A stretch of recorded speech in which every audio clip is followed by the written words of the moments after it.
Fala, meus amigos, minhas amigas, estamos aqui para falar mais um dos temas que a gente colocou aí para vocês escolherem e nós vamos falar sobre depressão e a vida cristã. Pode um crente ficar em depressão? Pode um irmão na fé, aquela pessoa fervorosa que busca a Deus passar por depressão, ficar mal? Será que pode? Será que é demônio? Então eu queria fazer uma discussão com vocês, como referência à palavra de Deus, que é sempre o que nós temos, é o principal. Enquanto a gente não pode voltar para a nossa terrinha, Nepal, estamos aí no tempo no Brasil, a gente vai matando a saudade à distância, ajudando o pessoal à distância daqui, mas compartilhando o evangelho aqui no Brasil, servindo da forma que a gente pode. E aqui eu estou com o Home of Joy. Sim, por que não, né? Eu posso fazer propaganda do Home of Joy, não só pode, como devo fazer. Mas para falar a respeito do nosso tema principal, hoje é sobre depressão. Depressão. Pode um crente ficar em depressão? Em primeiro lugar, eu não sou especialista, não sou médico, nem mesmo sou da área de saúde. Da área de saúde é a Joyce. Mas eu passei por uma situação parecida com essa, que foi o burnout, que é algo muito parecido com a depressão. E eu vivi certas situações na qual eu comecei a investigar e perceber que vários irmãos, várias pessoas passaram. Então, às vezes, a primeira coisa que a gente faz é dizer assim, falta de fé. Olha, você não está orando o suficiente. Meu irmão, isso é coisa do diabo. Vamos orar e vamos repreender o diabo. E o diabo vai fugir de você. Olha, não quero hoje dizer que a gente não deve orar. Não estou aqui para dizer também que o diabo não está agindo em várias situações. Cada caso é um caso. Mas a gente precisa, de fato, definir e entender que depressão é real. Depressão é uma doença e ela é grave, é uma doença grave que afeta quase 6% da população no Brasil. São mais de 11 milhões de pessoas que sofrem de depressão no Brasil. E então assim, já vamos começar pensando, não é falta de fé, não é porque você não ora, não é porque você não jejua, porque você não é crente. Às vezes a pessoa dá com depressão e fala, porque você não está orando, ora mais aí que o Senhor vai fazer a obra. Bom, o Senhor pode fazer obra sim, como em qualquer outras coisas o Senhor pode fazer milagres, é verdade. Mas a gente não pode ignorar que existe de fato algo real. Disseram para mim assim um dia, Ivan, você tem que orar mais. Você precisa orar mais. Ok, eu preciso orar mais por causa da minha vida como um todo, mas não por causa da depressão. O burnout, ele é como se fosse um acúmulo. Você vai com uma panela de pressão, você vai juntando coisas, juntando, e de repente você explode, né? A panela de pressão não explode, lógico, mas pode explodir. E é isso que aconteceu comigo. Então, de repente, eu entrei nessas características que são parecidas com a depressão. Então vamos lá, que eu anotei aqui. Tristeza profunda, perda de interesse nas coisas de forma geral e baixa autoestima. Isso aí são coisas muito peculiares da depressão. Embora vai ter outras coisas também, outros aspectos. Eu estou falando esses pontos para você saber identificar. Talvez é o que você está passando, talvez é o que alguém que você conhece está passando. Talvez é o teu pastor, é o teu amigo, o teu líder de célula, alguém está passando por uma situação como essa.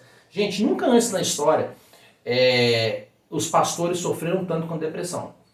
Os pastores estão sofrendo muito. Mas assim, então, vamos pensar sobre isso. É uma tristeza profunda. Às vezes é porque você, uma expressão em inglês, é overflow, é tipo você se transbordou de problemas, de situações que não foram resolvidas. E de fato, a maior parte das situações é porque a gente não precisava realmente contê-las dentro de nós, a gente não soube, no caso aí como um cristão, colocar diante de Deus, colocar esse jugo diante dele, a gente foi acumulando coisas. E assim, coisas que eram totalmente desnecessárias, que não precisava. Mas assim, aconteceu, a depressão, tá passando mal. Olha, eu queria ver um texto com vocês. E esse texto é de Mateus 26:36. Nesse texto, o que acontece? Jesus está no Getsemane, prestes a ser preso. Lembra dessa passagem? Pouco antes de ser preso, Jesus fala com os discípulos assim, olha, fiquem aqui, orem e vigiem. E Jesus se retira para orar e falar com o Pai. Antes de Jesus separar deles, o que Jesus disse? O que Jesus falou? Eu estou com uma tristeza profunda, é tristeza de morte, é algo, muito incontrolável, é algo que não está no meu controle. Jesus estava dizendo assim, que existia algo nele que causava uma tristeza tão grande, que era uma tristeza de morte. Jesus se retira para orar e aquele mesmo Jesus que veio dos céus, o Salvador da humanidade, com tanta convicção da forma com que ele viveu, da missão que ele tinha na terra, ele começa a sentir cambaleante, vamos dizer assim. Ele diz para Deus, Pai, se for possível, passa de mim esse cálice. Senhor, eu não aguento, minha vontade eu não quero passar por isso. Eu não quero. É uma tristeza. Jesus começa a ter dificuldades que ele nunca teve antes. Eu estou falando que Jesus estava com depressão? Não estou falando. Mas eu estou falando que até Jesus sofreu de uma tristeza profunda. Tristeza profunda, características da depressão. E ele começa a ter dificuldade mesmo de querer avançar na missão que ele tinha. Ele tenta dizer com Deus assim, embora muito firme, ele diz assim, Pai, se for possível, se tiver como, eu não gostaria de passar por isso.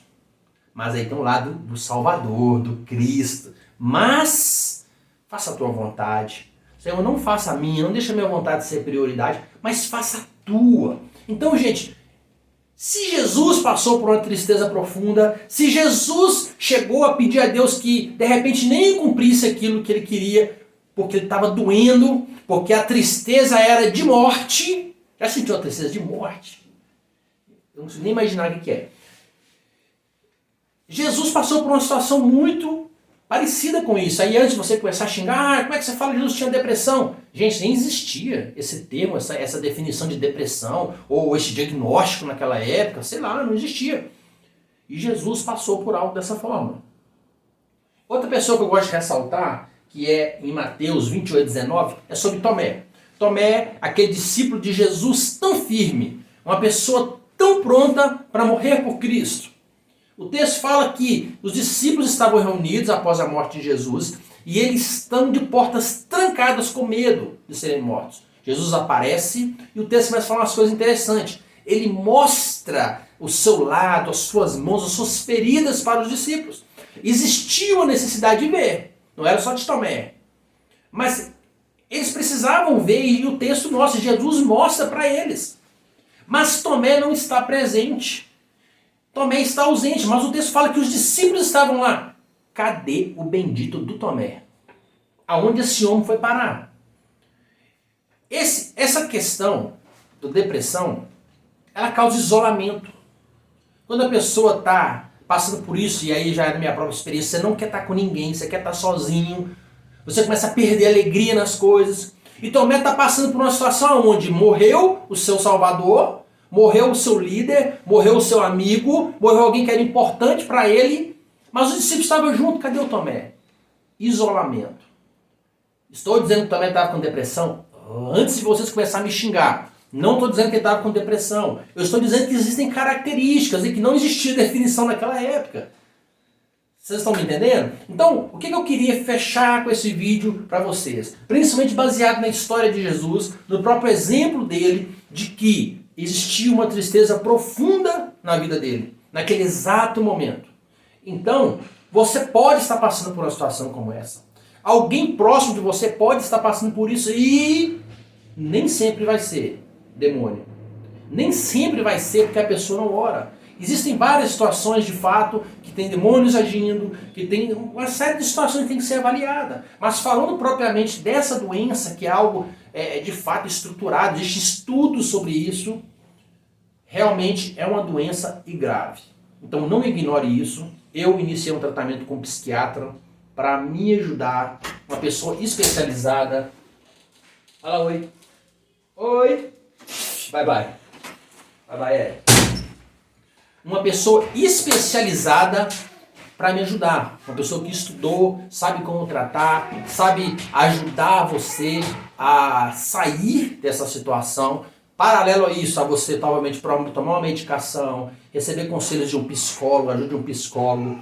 Oração é fundamental, jejum, busca ao Senhor, não negocie. Isso é fundamental, mas isso não é causa. tá? Isso não é causa. Então fique ligado sobre isso, observe bem, observe o seu pastor, seus líderes, as pessoas da sua família, depressão na infância também, tá? Observa lá, de repente a pessoa perdeu o prazer nas coisas, está ali chateado, baqueado, não quer mais reunir, não quer mais sair com a turma. Isso é um sinal, gente, e depressão leva ao suicídio, leva realmente a pessoa a perder o desejo de viver. Então, pessoal, eu queria falar um pouco sobre isso, assim, desmistificar um pouquinho a respeito disso, embora o assunto é super longo, mas espero que tenha ajudado de alguma forma vocês, tá bom? Deus abençoe, um grande abraço e até a próxima!